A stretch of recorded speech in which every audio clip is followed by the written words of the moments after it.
Everyone welcome to সঙ্গী সাথী পাঠশালা। আজকে আমরা DElEd part 1 session 2025-27 child study CC01 এর আমরা chapter wise question answer suggestion আলোচনা শুরু করেছিলাম। আজকে আমরা চ্যাপ্টার 6 শিখন বা লার্নিং নিয়ে আলোচনা করব। এখানে আমরা প্রথমে 2 নম্বরের প্রশ্নগুলো আলোচনা করব।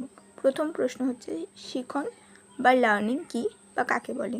শিখন হলো এমন একটি প্রক্রিয়া যার মাধ্যমে ব্যক্তি অভিজ্ঞতা, অনুশীলন ও পরিবেশের প্রভাবে নতুন জ্ঞান, দক্ষতা, অভ্যাস এবং আচরণ অর্জন করে। শিখনের ফলে ব্যক্তির আচরণে তুলনামূলক স্থায়ী পরিবর্তন ঘটে। এই পরিবর্তন কেবল সাময়িক নয়, বরং দীর্ঘস্থায়ী হয়। শিক্ষা জীবনের প্রতিটি ক্ষেত্রে শিখনের গুরুত্বপূর্ণ ভূমিকা রয়েছে।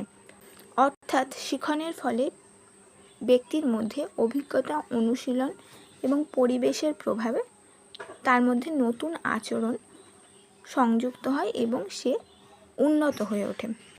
নেক্সট প্রশ্ন হচ্ছে শিখনের একটি সংজ্ঞা লেখো।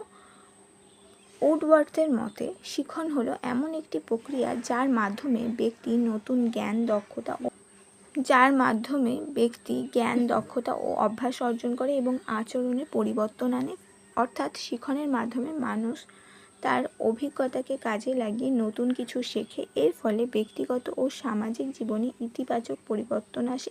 তাই শিখনকে জীবনব্যাপী একটি প্রক্রিয়া বলা হয়। নেক্সট প্রশ্ন, শিখনের 2টি বৈশিষ্ট্য লেখো। শিখনের প্রথম বৈশিষ্ট্য হলো এটি আচরণে তুলনামূলক স্থায়ী পরিবর্তন আনে। দ্বিতীয়ত, শিখন অভিজ্ঞতা, অনুশীলন ও পরিবেশের প্রভাবে ঘটে। এটি একটি ধারাবাহিক ও জীবনব্যাপী প্রক্রিয়া। তাছাড়া শিখনের মাধ্যমে ব্যক্তি নতুন দক্ষতা ও জ্ঞান অর্জন করে। নেক্সট হচ্ছে পরিণমন বা ম্যাচুরিটি কাকে বলে বা ম্যাচুরেশন কাকে বলে। পরিণমন হলো দেহ ও মস্তিষ্কের স্বাভাবিক বৃদ্ধি ও বিকাশের প্রক্রিয়া। এটি মূলত বংশগত বৈশিষ্ট্য ও জৈবিক বিকাশের উপর নির্ভরশীল। পরিণমন ঘটার জন্য আলাদা করে শিক্ষা বা অনুশীলনের প্রয়োজন হয় না, তবে কার্যকর শিখনের জন্য যথাযথ পরিণমন অত্যন্ত গুরুত্বপূর্ণ। অর্থাৎ পরিণমন হচ্ছে আমাদের একটি স্বাভাবিক প্রক্রিয়া, সেটা জৈবিক বৈশিষ্ট্য অনুসারে প্রভাবিত হয় এবং এর জন্য আলাদা অনুশীলনের প্রয়োজন হয় না, তবে শিখনের ক্ষেত্রে পরিণমনের অত্যন্ত প্রয়োজন হয়। যথাযথ পরিণমন বা যখন ব্যক্তি কোনো একটি কাজের জন্য বা তার বয়স সেই অনুযায়ী না হয়, ততক্ষণ সে সেই শিখনটি করতে সক্ষম হয় না। নেক্সট হচ্ছে শিখন ও পরিণমনের মধ্যে পার্থক্য লেখো। শিখন অভিজ্ঞতা, শিক্ষা ও অনুশীলনের মাধ্যমে অর্জিত হয়, কিন্তু পরিণমন স্বাভাবিক জৈবিক বৃদ্ধি ও বিকাশের ফল। শিখনের জন্য পরিবেশের প্রভাব গুরুত্বপূর্ণ, অথচ পরিণমন প্রধানত বংশগতি দ্বারা নিয়ন্ত্রিত। শিখন যে কোনো বয়সে হতে পারে, কিন্তু পরিণমন নির্দিষ্ট বিকাশ ধারা অনুসারে হয়। তাই শিখন ও পরিণমন একে অপরের পরিপূরক হলেও এক নয়। নেক্সট হচ্ছে ট্রায়াল অ্যান্ড এরর লার্নিং বলতে কী বোঝো বা চেষ্টা ও ভুলের মাধ্যমে শিখন কী। ট্রায়াল অ্যান্ড এরর লার্নিং হলো এমন একটি শিখন পদ্ধতি যেখানে ব্যক্তি বারবার চেষ্টা করে এবং ভুল সংশোধন করতে করতে সঠিক সমাধানে পৌঁছায়। প্রথম দিকে অনেক ভুল হতে পারে, কিন্তু অনুশীলনের মাধ্যমে ভুল কমে যায়। শেষ পর্যন্ত সঠিক প্রক্রিয়া স্থায়ীভাবে গড়ে ওঠে। দৈনন্দিন জীবনে সাইকেল চালানো, টাইপ শেখা ইত্যাদি এর উদাহরণ হতে পারে। নেক্সট প্রশ্ন, ট্রায়াল অ্যান্ড এরর প্রচেষ্টা ও ভুল তত্ত্বের প্রবর্তক কে? ট্রায়াল অ্যান্ড এরর তত্ত্বের প্রবর্তক হলেন এডওয়ার্ড এল থর্নডাইক। তিনি বিড়ালকে পাজল বক্সের মধ্যে রেখে পরীক্ষা পরিচালনা করেছিলেন। তার গবেষণার মাধ্যমে শিখনের গুরুত্বপূর্ণ কয়েকটি সূত্র প্রতিষ্ঠিত হয়। শিক্ষাবিজ্ঞানে তার এই অবদান অত্যন্ত গুরুত্বপূর্ণ। নেক্সট হচ্ছে থর্নডাইকের প্রস্তুতি সূত্র বা ল অফ রেডিনেস কী? এই সূত্র অনুযায়ী শিক্ষার্থী যদি শেখার জন্য মানসিক ও শারীরিকভাবে প্রস্তুত থাকে, তবে শিখন সহজ ও আনন্দদায়ক হয়। প্রস্তুতি না থাকলে শেখার প্রতি অনীহা দেখা দেয়। তাই শিক্ষককে শিক্ষার্থীর আগ্রহ সৃষ্টি করতে হবে।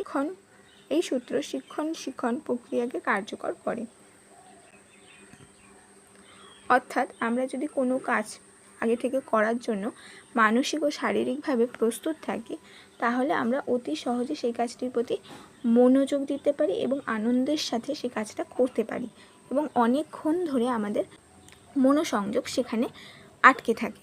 কিন্তু যদি তার জন্য আমাদের মানসিক প্রস্তুতি না থাকে, হঠাৎ করে আমাদেরকে যদি বলা হয় কোনো কাজ করতে, তাহলে আমাদের প্রথমে সেটার প্রতি অনীহা সৃষ্টি হয় এবং আমরা যখন করি সেটার প্রতি আমরা পুরো মনোযোগ দিয়ে করতে পারি না। নেক্সট হচ্ছে থর্নডাইকের অনুশীলন সূত্র বা ল অফ এক্সারসাইজ কি? এই সূত্র অনুযায়ী বারবার অনুশীলনের মাধ্যমে শিখন দৃঢ় ও স্থায়ী হয়। অনুশীলনের অভাবে শেখা বিষয় ধীরে ধীরে ভুলে যাওয়া সম্ভব, তাই নিয়মিত অভ্যাস অত্যন্ত গুরুত্বপূর্ণ। বিদ্যালয়ের পাঠে পুনরাবৃত্তির গুরুত্ব এই সূত্রে ব্যাখ্যা করা হয়েছে। অর্থাৎ আমরা যদি কোনো কাজ রোজ করি, বারবার করি, তাহলে সেটাই আমরা পারদর্শী হয়ে উঠি। এই জন্যে বারবার প্র্যাকটিস করতে বলা হয়। যদি আমরা দীর্ঘদিন কোনো কাজ না করি, তাহলে সেটা আমরা ভুলে যাওয়ার সম্ভাবনা তৈরি হয়। নেক্সট হচ্ছে থর্নডাইকের ফল লাভের সূত্র বা ল অফ এফেক্ট কি? এই সূত্র অনুযায়ী যে কাজের ফল আনন্দদায়ক হয় সেই কাজ আবার করার প্রবণতা বৃদ্ধি পায়, আর যে কাজের ফল বিরক্তিকর হয় সেই কাজ করার আগ্রহ কমে যায়। তাই শিক্ষকের উচিত ভালো কাজের প্রশংসা করা, এতে শিক্ষার্থীর শেখার আগ্রহ বাড়ে।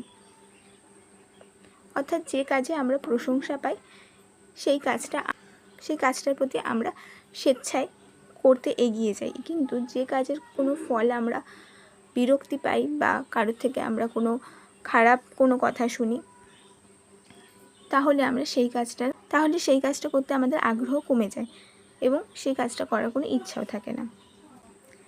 নেক্সট হচ্ছে ক্লাসিক্যাল কন্ডিশনিং কি? ক্লাসিক্যাল কন্ডিশনিং হলো উদ্দীপক ও প্রতিক্রিয়ার মধ্যে নতুন সম্পর্ক গড়ে তোলার একটি শিখন প্রক্রিয়া। নিরপেক্ষ উদ্দীপক বারবার স্বাভাবিক উদ্দীপকের সঙ্গে যুক্ত হয়, পরে নিরপেক্ষ উদ্দীপক একই প্রতিক্রিয়া সৃষ্টি করতে পারে। এই তত্ত্বের প্রবর্তক হচ্ছেন ইভান প্যাভলভ।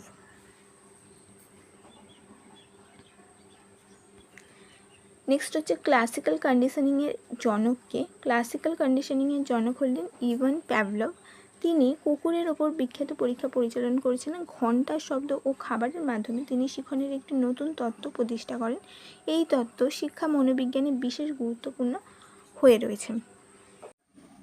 নেক্সট প্রশ্ন হচ্ছে আনকন্ডিশনেড স্টিমিউলাস কি?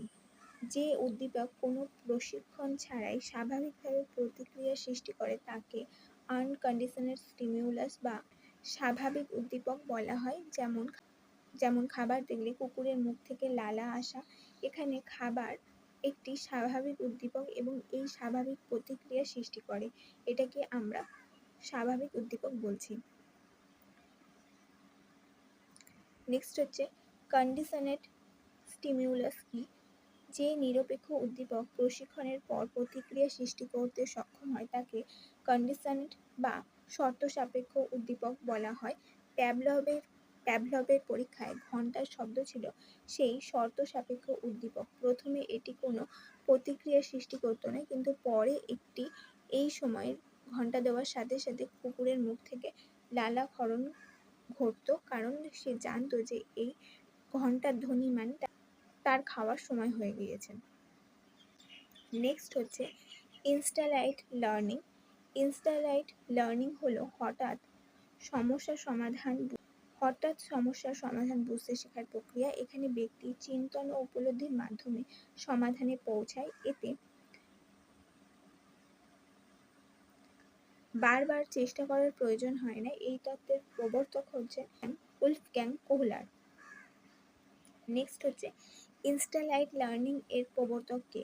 ইনস্টালাইট লার্নিং এর প্রবর্তক হচ্ছেন উলফগ্যাং কোহলার। তিনি শিম্পাঞ্জির ওপর বিভিন্ন পরীক্ষা পরিচালনা করে এবং তার মতে বুদ্ধি ও অন্তর্দৃষ্টির মাধ্যমে শিখন সম্ভব হয়। এই তত্ত্ব গেস্টাল্ট সাইকোলজির ওপর ভিত্তি করে গড়ে উঠেছে। অর্থাৎ বুদ্ধি ও অন্তর্দৃষ্টির তত্ত্ব হচ্ছে যে বিভিন্ন পরিস্থিতির মধ্যে দিয়ে আমরা কিভাবে কোনো সমস্যার সমাধান খুঁজে পাই।